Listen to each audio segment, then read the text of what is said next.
Passionné d'agro-business, alors aujourd'hui nous sommes à Semekpodi, la base navale de Semekpodi, sur une ferme. Un monsieur qui investit réellement dans l'élevage de porc. Le monsieur est passionné de l'élevage de porc et en plus de l'élevage de porc, il est en train de faire la production végétale. Alors aujourd'hui nous sommes là, mon équipe et moi, pour une consultation sur sa ferme en général. Alors c'est tout de suite et c'est dans cette vidéo. Si vous êtes nouveau sur notre chaîne, parlons d'agro-business. Si vous aimez l'agro-business, l'investissement agricole, le business du porc, la porciculture, le business du poulet, l'aviculture, le business du lapin, la cuniculture, les amis, c'est votre chaîne. Abonnez-vous, activez la cloche de notification pour ne plus jamais au grand jamais louper de pareils contenus et partagez la vidéo sur tous les réseaux sociaux pour faire grossir cette magnifique communauté de passionnés d'agro-business. Et on commence.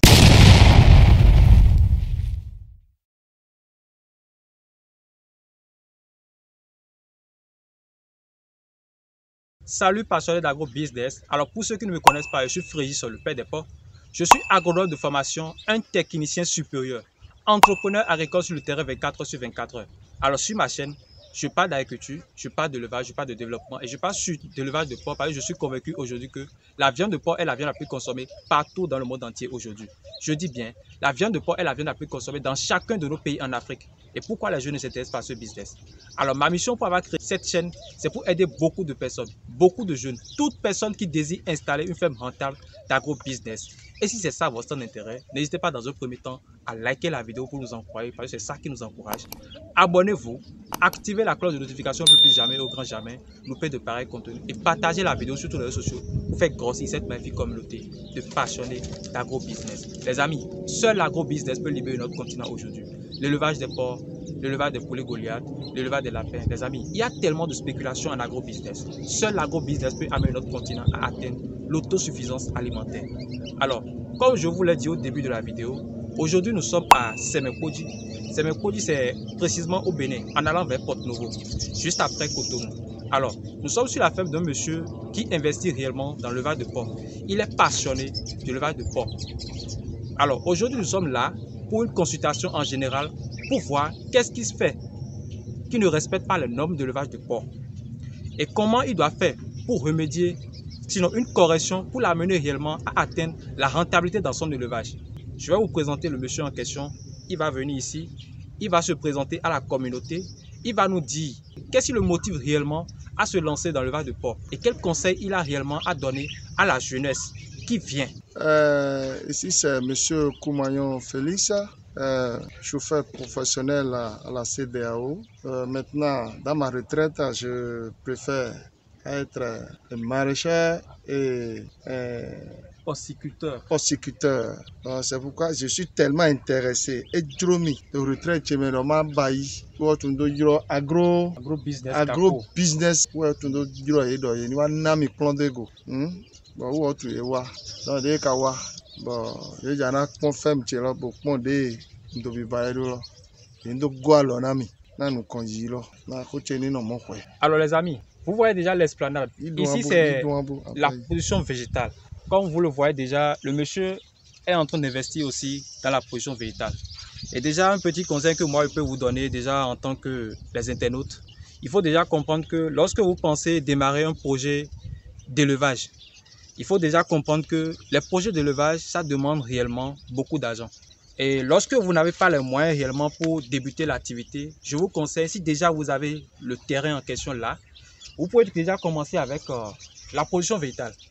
Parce qu'avec la production végétale, vous faites la pépinière et à partir de 2 mois, 3 mois, vous commencez déjà par faire votre première vente et ceci sur plusieurs jours. Donc réellement avec la production végétale, vous avez de quoi vendre à chaque trimestre, sinon à chaque semestre. Sinon même chaque mois. Donc je vous conseille vivement, lorsque vous avez en tête un projet d'élevage et que vous n'avez pas les moyens en même temps pour débuter, c'est-à-dire l'installation du bâtiment, tout là. Le mieux c'est de commencer en même temps, comme vous avez déjà le terrain, c'est de commencer avec la production végétale. Parce qu'avec la production végétale, vous n'avez pas besoin de beaucoup d'argent. Il suffit juste d'avoir obligatoirement de l'eau sur le site. Si vous avez de l'eau sur le site, vous arrivez à faire l'irrigation, c'est fini. Vous débutez votre activité réellement et puis paf, vous commencez par gagner de l'argent. Alors là, c'est un petit conseil pour vous. Déjà là, il faut comprendre que le monsieur en question, il a pu avoir l'idée réellement d'installer une manière de genre de clôture pour réellement limiter l'accès à toute personne. Ça, c'est déjà une bonne idée. Et surtout, je vous le dis toujours dans mes vidéos, lorsque vous avez en tête de mettre en place un projet d'élevage, il faut surtout penser à la première des choses, la clôture. Je ne dis pas forcément d'utiliser de grands moyens, c'est-à-dire le ciment pour faire des briques, pour faire la clôture. Non, pas forcément. Mais surtout, l'essentiel à comprendre, c'est que il faut interdire l'accès à toute personne étrangère à l'intérieur directement. Donc, il faut surtout protéger la clôture. Il faut faire la clôture autour du site, réellement. Parce qu'avec ça, vous limitez aussi l'accès aux voleurs. Parce qu'il ne faudrait pas que vous allez prendre des années pour mettre en place quelque chose et un voleur, en l'espace de quelques secondes, lui vient seulement pour ramasser. Ça fait mal, ça fait vraiment mal. Donc au moins avec ça, ça pourra au moins limiter réellement de quoi il est question. Alors déjà là, nous voulons entrer dans la porcherie. Alors ici déjà, il faut comprendre que la première des choses, comme vous l'avez déjà compris déjà dans nos vidéos, il faut penser à mettre un pédiluve. Alors le pédiluve déjà, vous n'êtes pas sans savoir que c'est un dispositif qu'on va mettre à l'entrée du bâtiment d'élevage de porc, pour au moins que chaque personne en voulant entrer réellement sur la ferme puisse se désinfecter ici avant de rentrer. Comme ça, si la personne quitte n'importe où, il a peut-être un germe pathogène. Lorsqu'il vient sur la ferme, il pourra réellement éternuer l'effet du germe pathogène ici avant de rentrer dans la ferme. Donc ça, c'est le premier constat que je viens de faire déjà. Donc il faut penser déjà à mettre en place un pédiluve ici. Alors, merci. Alors, nous sommes actuellement sur la ferme comme ça. Alors, on voit déjà toujours que l'élevage de porc en général, ça demande vraiment d'investissement. Parce que vous imaginez déjà le coût de l'installation qui est ici déjà. Regardez tout autour.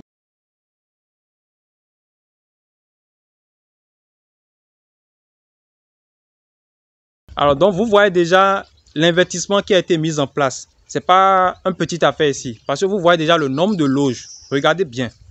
Le nombre de loges qu'il y a autour, c'est de l'investissement. Donc déjà, on voit que l'élevage de porc, c'est une activité très rentable, mais qui demande vraiment, surtout quand on est débutant, il faut installer les loges réellement pour commencer l'activité.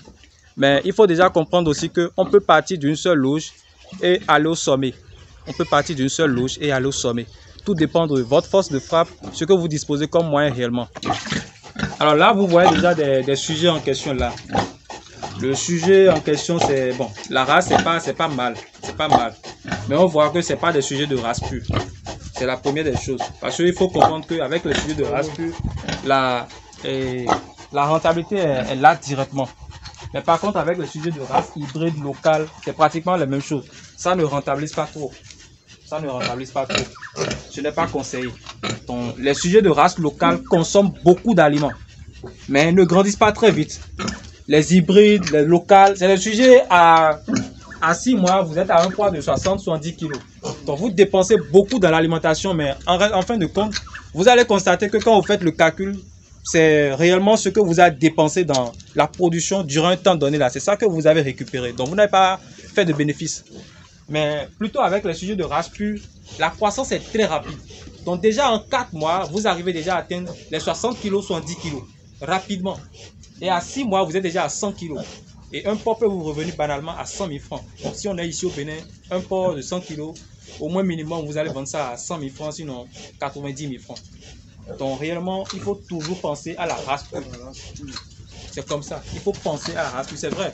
Acheter un porc de race pure, un porcelet de race pure, le prix minimum déjà sur le marché, c'est 60 000 francs. Oui. Là, j'en ai besoin un même. Ah, il n'y a pas de souci. Donc, il faut déjà comprendre que c'est ça. Et déjà, on voudrait comprendre que les porcelets de race pure, on en dispose sur notre ferme actuellement. Si vous en avez besoin, il suffit juste de nous contacter sur le numéro qui s'affiche à l'écran. Vous aurez des sujets de race pure pour débuter réellement votre activité d'élevage de porc. Je vous dis toujours, l'élevage de porc, c'est une activité rentable. Mais lorsque vous pensez à utiliser les sujets de race locale, vous n'allez jamais rentabiliser votre élevage. Je vous dis ça toujours. Alors là, c'est un sujet gestante, une truc qui est gestante. Donc bientôt, on voit déjà qu'elle est déjà fatiguée, elle est faite. D'ici peu de temps maintenant, elle va mettre bas. Donc on attend de jolis bébés d'elle. Là, on voit que bon, au niveau du mangeoire, il y a de l'eau souillée, ce qui n'est pas conseillé parce que l'eau peut être une source de maladie pour les animaux. Donc il faut surtout penser à toujours avoir de l'eau propre dans votre bâtiment. Alors là, c'est des sujets qui ont été sevrés réellement. Et d'ici peu de temps, d'ici quelques jours, ils vont prendre du poids. Mais on voit toujours que c'est des hybrides. C'est des hybrides, ça va prendre du temps réellement avant de réellement prendre du poids un trou de jamais. Par contre, c'est pas mal. On en voit déjà qu'il y a plus de 8 sujets, sinon plus de 10 sujets là. Vous voyez, donc c'est déjà un investissement. Si tout part réellement, si ça arrive à grandir au même moment, si la taille est homogène, c'est que vous faites une vente en bloc là. Vous avez un peu d'argent réellement pour faire quelque chose. Mais surtout, il faut penser au sujet de race pure. C'est avec ça réellement que vous rentabilisez votre élevage. Vous êtes sûr de ça. Donc après, dans l'avenir, il faut penser à comment vous allez faire pour éliminer ces races-là petit à petit. Je ne dis pas que vous allez éliminer le tout en même temps, mais c'est que vous allez éliminer ça petit à petit, jusqu'au point où vous allez arriver à avoir les sujets de race pure sur votre ferme. Comme ça, avec les sujets de race pure, là, vous êtes sûr de la qualité, de la rentabilité de votre élevage. Alors là aussi, il y a des sujets qui sont là actuellement. C'est pas mal, mais c'est des hybrides. C'est pas les sujets de race pure, c'est les hybrides. Là, il faut penser, parce que je suis en train de voir déjà, les sujets actuellement sont souffrants. Il y a des sujets qui sont souffrants dedans. Donc, il faut penser à les traiter. Parce que vous voyez déjà qu'on sent une dépilation au niveau de l'animal là. Parce que le sujet qui est là-bas, on sent une dépilation. Et il y a un, je viens de voir rapidement là. La queue là, il y a de plaies. C'est ça. C'est ça qui est là, non? C'est ça. C'est celle-là. Ah, ok. Donc il faut penser aussi à traiter la plaie. Sinon ça peut être contagieux pour les autres sujets aussi. Même les oreilles aussi, il y a des produits pour pouvoir traiter. Il faut laver l'animal, désinfecter tout le corps de l'animal avec un produit qu'on appelle Virunette, que vous pouvez utiliser pour laver tous les animaux. Comme ça, s'il y a des germes qui sont sur le corps de l'animal, ça va tuer les germes. Et après, vous traitez les plaies en question. C'est comme ça. Alors les amis, passionnés d'agro-business, nous voici à la fin de cette vidéo. J'espère que dans cette vidéo, vous avez appris quelque chose dans cette vidéo. Alors si vous avez appris quelque chose dans cette vidéo, n'hésitez pas dans un premier temps à liker la vidéo parce que c'est ça qui nous encourage. Abonnez-vous, activez la cloche de notification pour ne plus jamais, au grand jamais, louper de pareils contenus et partagez la vidéo sur les réseaux sociaux pour faire grossir cette petite communauté de passionnés d'agro-business. Et je vous rappelle toujours que les prochaines vagues de formation sont déjà en cours et les inscriptions ont déjà commencé et poursuivent toujours. Donc n'hésitez pas à contacter le numéro qui s'affiche à l'écran pour vous inscrire à la formation. Je vous rappelle toujours que la formation est la première des choses. Il faut avoir la connaissance, sinon le savoir dans le domaine avant de se lancer dans l'activité d'agro-business en général. Dans n'importe quelle spéculation en agro-business, il faut toujours penser à se faire former avant de débuter. Alors les amis, on se retrouve pour une prochaine.